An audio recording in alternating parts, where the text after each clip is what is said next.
The Fresh Prince of Bel-Air was a wildly popular TV show that started airing on September 10th, 1990. The show follows Will Smith, played by, Will Smith, as he adjusts to his new home in Bel-Air, California, after being forced to move in with his aunt and uncle.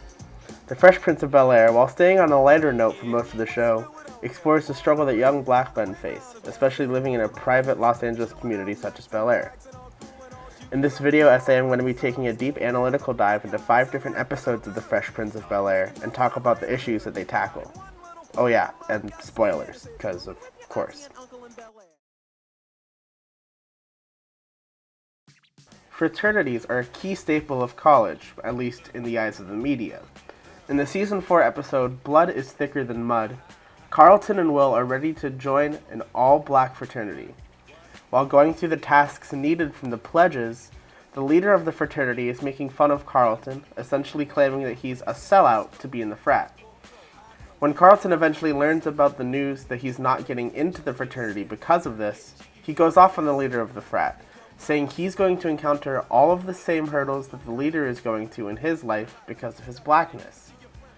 This episode is great because Carlton, who is always seen as the goofy rich kid who has his parents usually stand up for him, he stands up for himself. It discusses the issues of talking about someone's blackness, I say that in quotes, and if there's a certain way you have to behave in order to be considered black. Uncle Phil brings up an excellent point, saying that he had to work to be able to provide a good life for his family, and now Carlton is being punished because of how Phil set up his life. Why? Because I live in a big house or I dress a certain way? Or maybe it's because I like Barry Manilow. He been Barry White, y'all.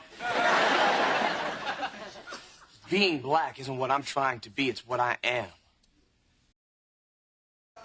Gun violence in the United States has been an issue for many, many years. In today's political climate, guns are one of the most hotly debated topics. In the Season 5 episode, Bullets Over Bel-Air, the Fresh Prince cast also explored this topic of gun violence in a very unfortunate way. While planning for an upcoming camping trip, Will and Carlton take a visit to the ATM to grab some money after Will has broken some stuff and they need to buy some new stuff thanks to some goofy antics earlier in the episode. While there, a man with a gun appears and Will ends up getting shot after moving Carlton out of the way. The episode takes a much darker tone than most Fresh Prince episodes, with the majority of the episode taking place in the hospital. The climax of this episode is the scene where Carlton goes to visit Will the next day, revealing that he has purchased a gun to protect himself. What is that? It's a gun. Carlton, are you out of your mind, man? Will gets really emotional and forces Carlton to give up the gun. This issue brings up several issues in today's society on top of gun violence. In several scenes in the episode, Will is joking around about the fact that he just got shot, with a couple people getting upset about his humor about this. One specific scene has Will's girlfriend Lisa tell him to cut it out and stop avoiding his feelings, which is when Will stops joking for a little bit and starts to cry. I think this is a commentary about how men in the world are often told not to let out their true feelings in order to seem weak. And, sometimes men will turn to just being all tough and burly, but a lot of men like Will instead turn to humor to try to avoid feeling the feelings that they are feeling. That is a real sentence I just said. The real message in this story, though, is about the gun. The gun is the protection that Carlton thinks will help him, but it's also the thing that ended Will in the hospital in the first place.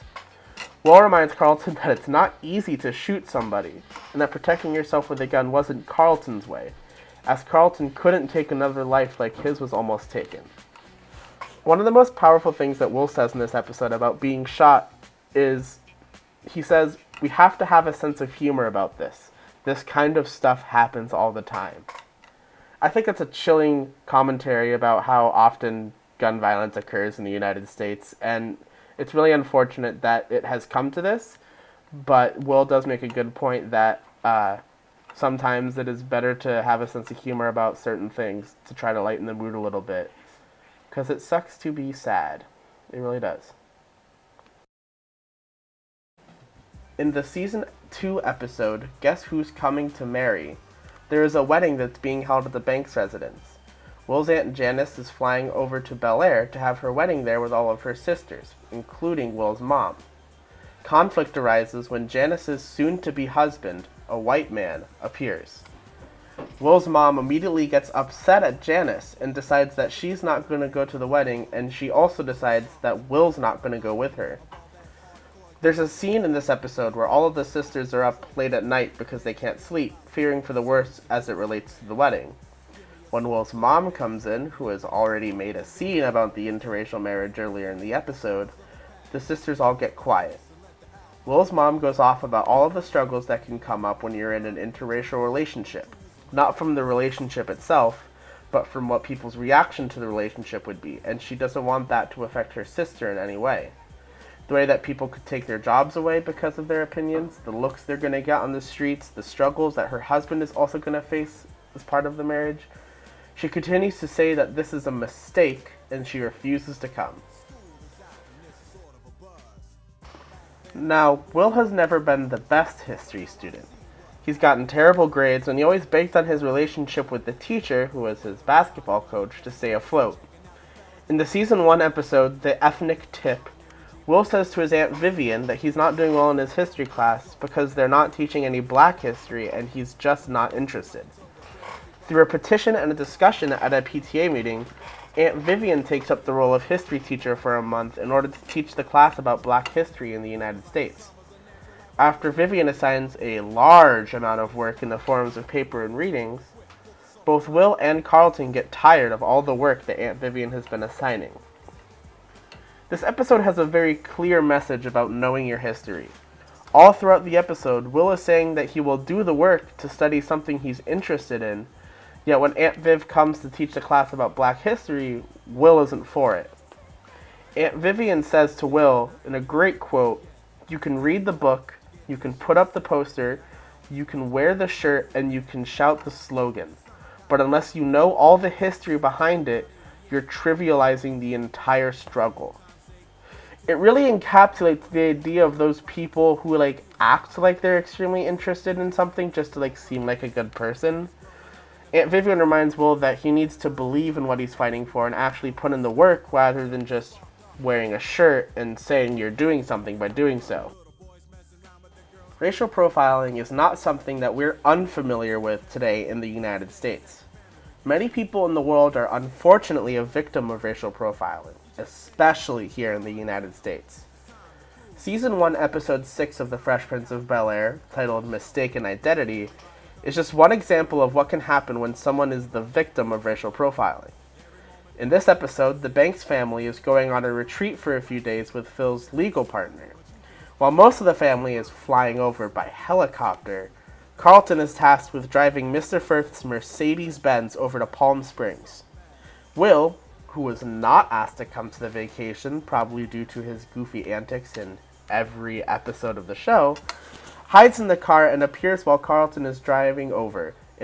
He's in a scary mask with scary fingers and claws.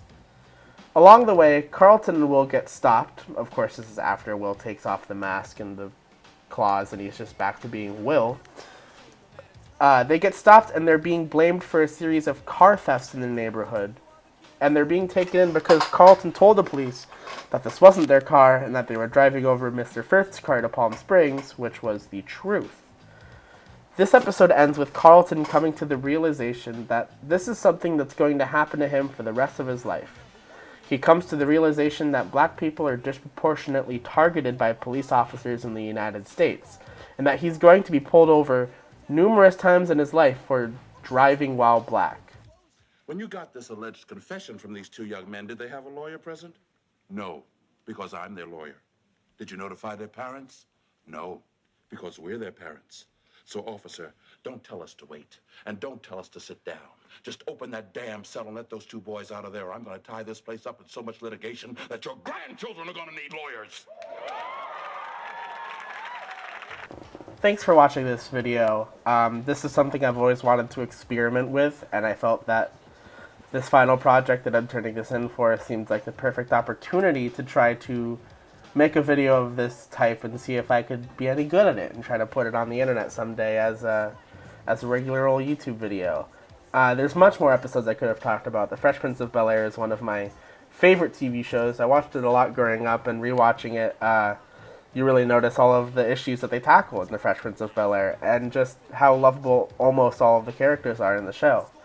So again, thank you for watching this video. For my professor, I know you had to watch this video because it was my final project.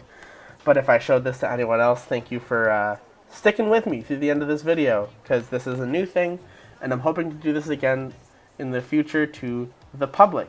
So, thank you very much, and have a nice day. And stay safe.